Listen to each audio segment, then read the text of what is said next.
अजीब जल्लाद किस्म की औरत है तुम्हारी सास।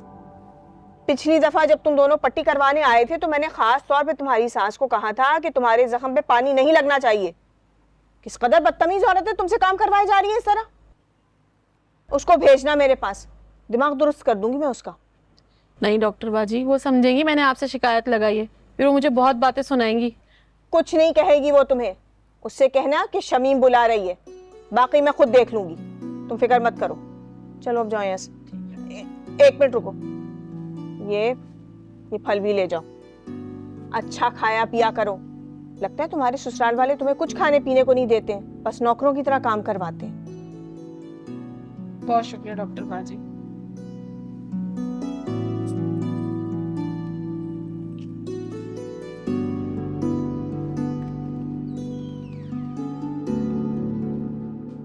बाजी, ओह, आओ आओ आओ, बैठो अब्दुल बारी।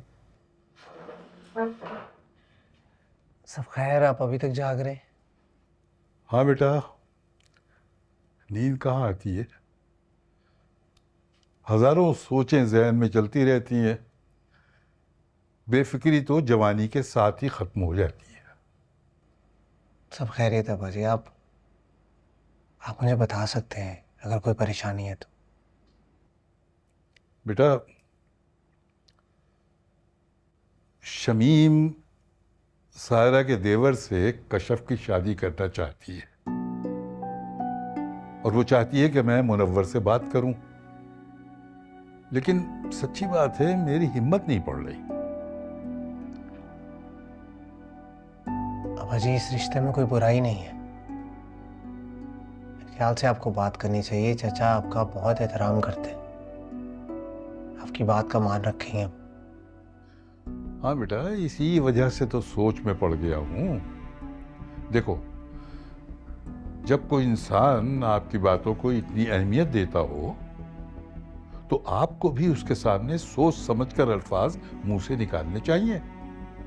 ऐसा ना हो कि वो उन अल्फाज को सुनकर आपसे मुतनफ़िर हो जाए और आपके सामने ही उस बात से इनकार कर दे, तो इसमें आपकी भी तो बेइज्जती है ना। बस यही सोच के मैं जरा परेशान होता हूं। देखो, मुनव्वर कशफ के मामले में जरा जज्बाती है। उसके डॉक्टर बनने के सिलसिले में भी उसने मेरी बात नहीं सुनी थी। फिर ये तो उसकी सारी जिंदगी का मामला है ना, कैसे बात करूं मैं। और ऊपर से जुलेखा, वो तो पहले ही हत्थे से उखड़ी हुई है। इस रिश्ते का सुनकर तो वैसे ही आग बबूला हो जाएगी। बस यही सोच सोच के परेशान हो रहा हूं मैं। समझ में नहीं आता है करूं तो क्या करूं। वैसे शमीम बाजी, एक बात तो बताएं, ये बैठे बिठाए कशफ की शादी सायरा के देवर से कराने की आपको क्या सूझी? सायरा को ससुराल इतना अच्छा तो नहीं है जहाँ उसकी शादी कराई जाए। और सबके सामने कशफ को मैंने झुठला तो दिया था, पर हम तो हकीकत जानते हैं कि आरफा किस किस्म की औरत है। अब फिर भी ये शादी करवाना चाहती है, ये बात मुझे कुछ हजम नहीं हुई। एक तो ये जो तुम वक्त बेवक्त चीजें चुगती रहती हो ना, इससे तुम्हारा हाजमा हर वक्त खराब रहता है। और जहां तक कशफ की शादी की बात है, अपने छोटे से दिमाग को ना इतनी तकलीफ देने की जरूरत नहीं है। मैं बहुत अच्छी तरह जानती हूँ कि मैं क्या कुछ कर रही हूँ और बहुत सोच समझ के कर रही हूँ। आपके सोचने समझने से क्या फर्क पड़ता है? होगा तो वही जो कशफ के माँ बाप चाहते हैं। मुझे नहीं लगता कि वो इस रिश्ते के लिए मानेंगे। अरे अब्बा जी मना लेंगे। अब्बा जी तो खुद राजी नहीं है, उन्हें क्या मनाएंगे? वैसे जिंदगी में पहली बार ना मैंने अब्बा जी को आपकी किसी बात पर इतना परेशान होते देखा। ऐसा लगता है जैसे कशफ के मुस्तकबिल की फिक्र ने ना बेटी की मोहब्बत पर गालिब आ गई। इस बार आपकी दाल नहीं गली।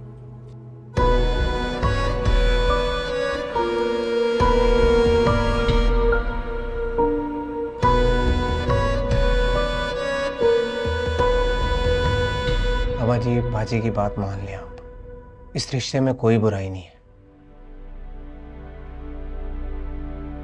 और मुझे यकीन है अगर आप चचा से बात करेंगे तो वो आपकी बात जरूर समझेंगे। और आजकल जमाना भी बहुत खराब है बाजी। बेहतर यही है कि कश्यप की शादी जल्द से जल्द हो जाए, इससे पहले खानदान की इज्जत पे कोई आंच आए। क्या कहना चाहते हो तुम? कुछ नहीं अब्बा जी, मैं बस जनरल बात कर रहा था। अब्दुल बारी, मेरी तरफ देखो, सच सच बताओ, क्या बात है? क्या बात है जो तुम मुझसे छुपा रहे हो?